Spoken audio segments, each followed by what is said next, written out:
Adani Hazira port લિમિટેડની fire ટીમે Surat municipal કોર્પોરેશનની તાત્કાલિક વિનંતીના આધારે પૂરગ્રસ્ત વિસ્તારોમાં વ્યાપક પૂર પછીની સફાઈ કામગીરી હાથ ધરી હતી।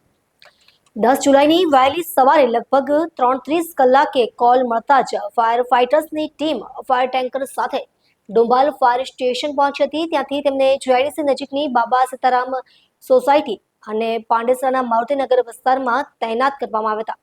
પૂર બાદ રસ્તાઓ અને આંતરિક શેરીઓ કાદવ, માટી અને ગંદા પાણીથી ઢંકાઈ જતા સામાન્ય જનજીવન પ્રભાવિત થયું હતું। પાણીની અછત અને રસ્તા પરના અવરોધો વચ્ચે ટીમે લગભગ 12 કિલોમીટર દૂરથી વારંવાર પાણી લાવી સફાઈ કામગીરી ચાલુ રાખી।